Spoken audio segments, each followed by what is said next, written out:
Hey guys, I just wanted to show you a really cool setup that I've been having a lot of fun with. This is the large funds version, and it's a missile core, but it's very powerful. It's very flexible as well. Um, what I have it, I mean, you could tweak it in the way that you like, the strategies that you like, um, the units, whatever that you prefer. Um, but this is what I do. I have four Bull Warrior monks and four Matchlock Warrior monks. And in front, I have four Yari Ashigaru. And well, this is a large battle, so I could have five Yari Ashigaru. Actually, that would be ultra, just barely. But with Inspiring Orator, you could fit in Yari, an extra one with this kind of setup here. Um, anyways, I have a varying number, we'll say, of Yariashigaru in the front, mainly acting as a meat shield,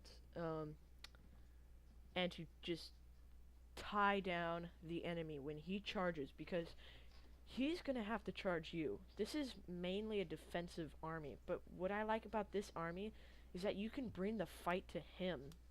Uh, you can almost charge with this army if you have to. You can charge with this army. It has a very big infantry corps as well.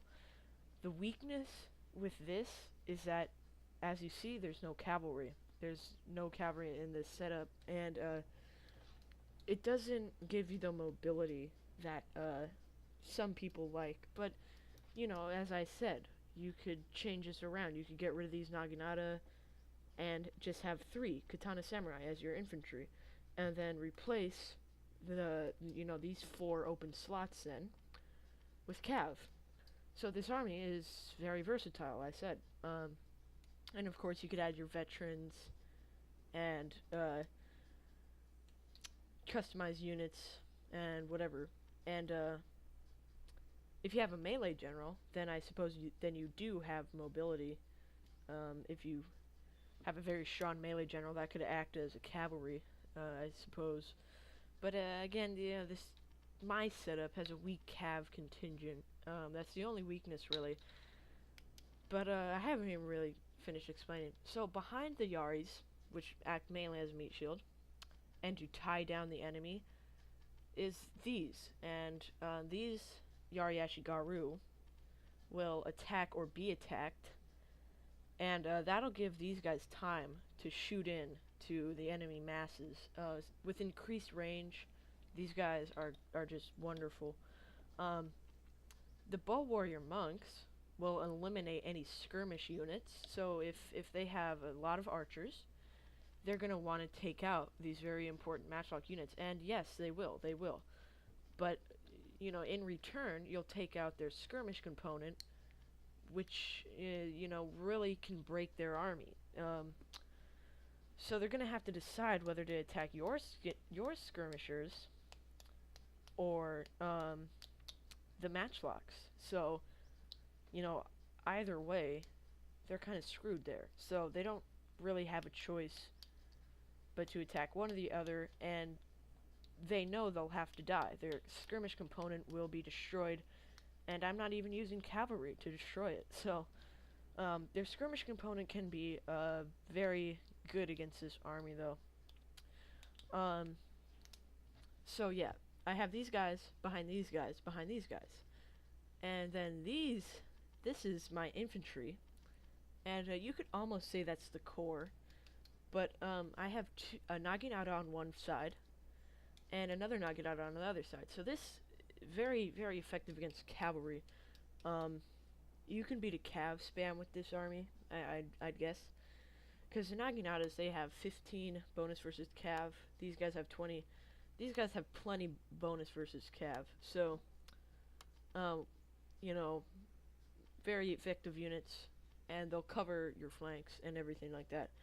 And then the four Katana Samurai, after their infantry go through these Yari and getting ready to attack these matchlocks and the archers, then you can send these guys in. And if there's no more cav, then send the naginata in too. And you have plenty of infantry to counterattack them with a counter charge. And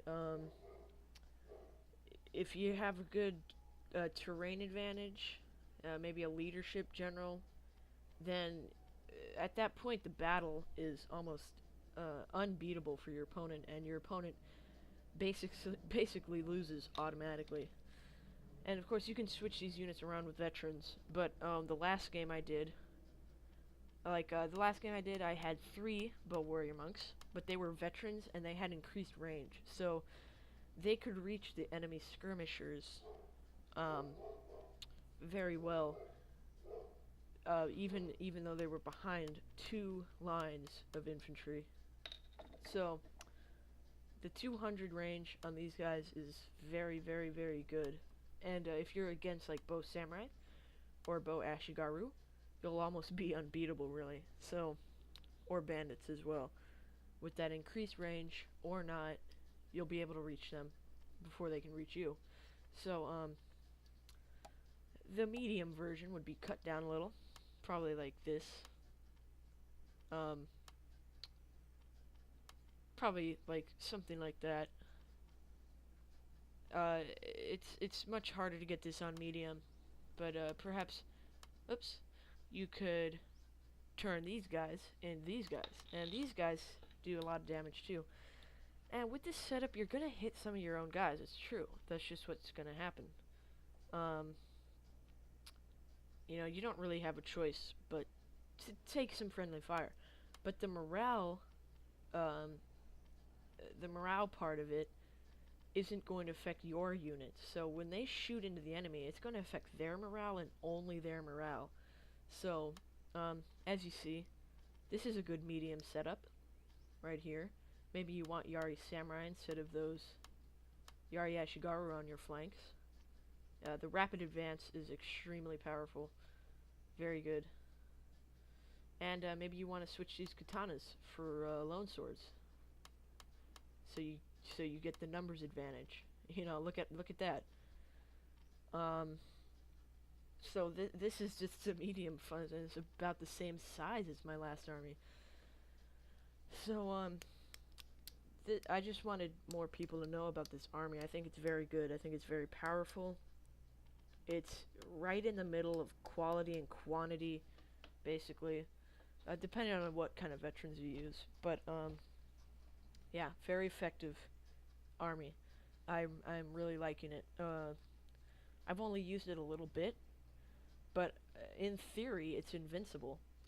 The problem with this army that I must address is that being attacked from behind or your flanks and not having good micro, that's one of the only ways that you can really break this army.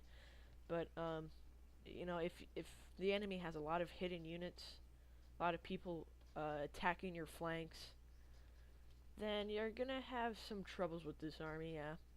But for the most part, it's in theory, again, as I said, it's in theory invincible. So you have that range advantage, you have that infantry advantage for the most part, especially when you start to cut down the enemy infantry.